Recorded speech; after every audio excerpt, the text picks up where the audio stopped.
الله أكبر الله أكبر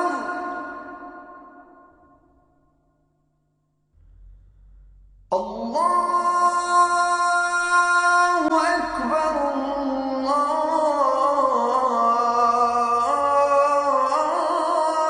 الله أكبر. Welcome to Let the Quran Speak. My name is Sophia, I'm your host. The aim of Let the Quran Speak is to help you gain deeper insights into Muslims and Islam, as it is practiced here and in other parts of the world. In this episode, honoring mothers. In many parts of the world, we celebrate Mother's Day, honoring mothers and their sacrifices and contributions to the family. Do Muslims also hold mothers in high esteem?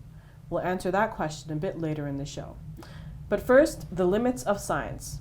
Science is one of the greatest intellectual achievements of humanity, and yet it often seems to be in conflict with religion. How should religious believers view science, and how should scientists view religion? What is the relationship between religion and science? Does science tell all? And is religion still relevant in the age of science?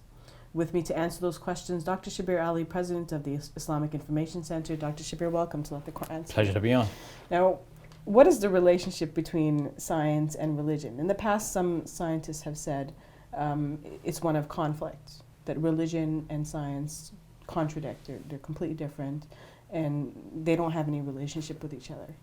That idea that there's a conflict between religion and science has actually been overplayed. In ancient societies, people did not make a firm distinction between religion and science because the thinking was integrated. And then over time, all areas of knowledge became highly specialized, pursuing their own methods and going deeper into their respective areas of study. And so science emerged as a distinctive field of inquiry with its own internal rules. And this has set it off as something very distinctive from religious thinking. In scientific thinking, we do not claim things as facts. We make some observations, we form hypotheses, we test those hypotheses by conducting experiments in controlled environments, and if the experiments, which were calculated to, in a way, try to disprove the hypothesis, does not succeed in disproving the hypothesis, well then the hypothesis remains. And if many such subsequent experiments again fail to disprove the hypothesis rises to the level of a theory. And sometimes later on a theory is disproved, and if it's not disproved, then eventually it comes to be held widely as an undisputed theory. But then it remains on the level of theory. It is not asserted as fact. On the other hand, religious belief tends to assert facts, and usually without the kind of physical evidence we expect in the sciences. The religious fact may be held to and believed in based on a certain gut feeling or instinct, or a personal revelation that one feels, or inspiration that one feels from God. So what do you mean by fact? Because many people would not, talk about religion and fact in the same sort of sentence. If by fact we mean the kinds of verifiable facts as we have emerging from the inquiry into the natural sciences or into history or archaeology or something like this, then no, in religion we wouldn't speak of them as being facts, but we wouldn't speak of religious belief as being facts in the same way.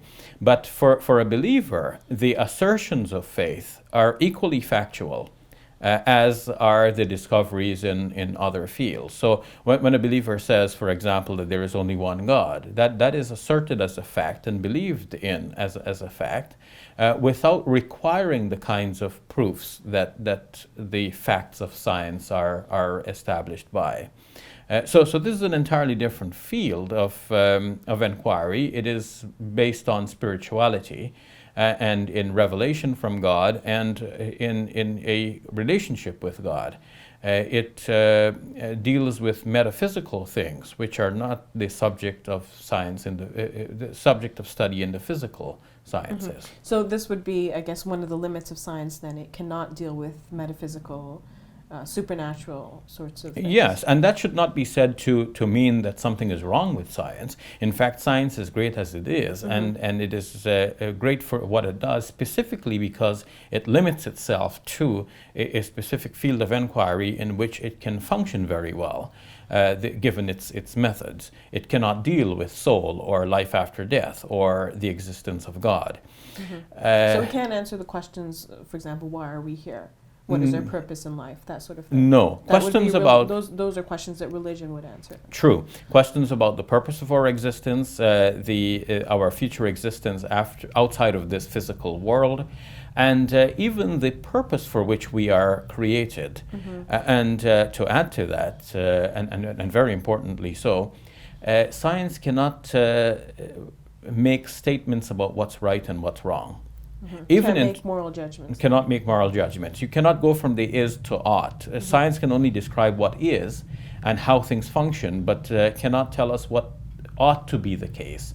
But science can help us to make certain judgments. It can help us to understand the consequences of some of our actions, so far as those consequences affect physical results. But science cannot tell us anything about supernatural consequences or consequences of a metaphysical nature. For example, if our actions in this world can have consequences in the life outside of our physical realm, in the life hereafter. Science cannot rule on these things. So it would be clear then from this discussion that one needs both science and religion. A religious person believing in God, believing in the existence of a human soul, believing in the life after death, still needs science, because science gives us so many benefits. It is to science that we owe technological advancements, medical cures, and everything that we enjoy in life.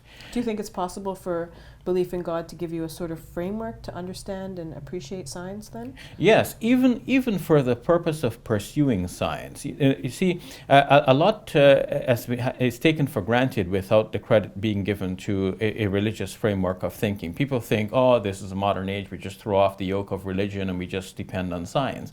But even the idea of pursuing science actually depends on a basic presupposition that this is a worthwhile activity, and that life itself is worthwhile. But science itself cannot tell us that life is worthwhile, and that even the pursuit of science is a worthwhile activity. To say that any activity is worthwhile or worthless, this is a value judgment, and that judgment cannot come from within the study of science itself. It comes from something else, either a religious presupposition or a philosophical background. It's outside of the realms of science.